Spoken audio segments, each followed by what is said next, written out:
Well, welcome to another Youth One video where we upload content to help you improve your life at home, work, school, and anywhere else you may be. As we always say, no one should have to figure out life alone. It's so much better to figure it out together, which is why we create these short videos, to offer simple tools and tips to help you start living out your full potential and begin discovering a life full of purpose and hope. Well, we've all been there, right? A place most of us just can't stand. And yet we can't help ourselves. You know, you're sitting there, you're scrolling through Instagram and Facebook innocently, and you see a post or shared article from someone that just ticks you off. It raises your blood pressure like crazy, it offends you, and sometimes you just want to light your keyboard on fire. Now, the temptation almost 100% of the time is to swiftly react and type out something back in your boiling anger. For example, you don't like Trump, right? And someone posts something about how awesome he is. I mean, you gotta reply to that, yeah? You gotta say something. Or maybe you love Trump and someone posts about how horrible he is. You have to stand up for that, right? Or maybe someone posts some fake news, like really? How could they?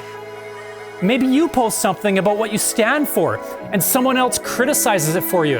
Or even worse, makes fun of you. You have to back yourself up. Like, how could they? Why would they? Someone's got to say something. Fake or not fake? Real or not real? Masks or no masks? Something to be feared or not to fear at all? Common flu or dangerous virus? It sounds pretty familiar in the current state of our world, right? You know, the strong temptation to immediately get in a heated argument online is something I like to call rage reacting. And I've got some bad news for you. It's more of a warning, actually. Rarely will that situation work out for you, if ever. You know, a lot of times we end up regretting these moments when we react, because it's exactly that. It's a reaction. It's a knee-jerk response or action to something that's angered you, something that you usually wouldn't do, but in the heat of the moment, you felt you had to. In this case, you very well may post something that later you wish you would have just ignored completely. So here's something you need to try next time you're tempted to rage react over a comment or post someone has made. It's called the 24-hour rule. It's really simple. You know, they say chemicals based on emotions last about 6 seconds. So by pausing, you're allowing yourself to take a step back and assess the situation. I'm actually going to go a bit farther with this when talking about social media specifically, and say you should be waiting at least 24 hours. It's a rule I've adopted and used as much as possible in the last couple years, and it's worked wonders for me.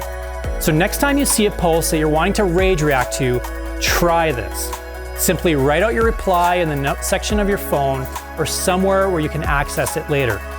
And say everything you would normally say. But rather than post it, just put it in the vault, lock it up. Just save it there and leave it. Here's the hard part. Wait at least 24 hours, remove yourself from the situation, then come back to what you wrote a day later.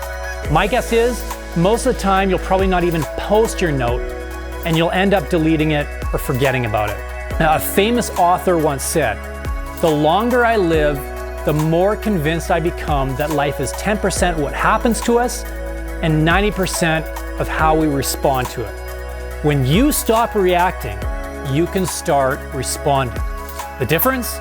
Reacting is immediate, but responses require time. It requires you to think about what you're doing, to assess with no judgment, and get perspective and empathy over the situation. If you do this, you will gain the respect of others, you'll feel better about yourself, it will reduce anxiety, and you will have less regrets. So here's the challenge for you this week. Next time you're tempted to quickly fire back over a defensive post, step back.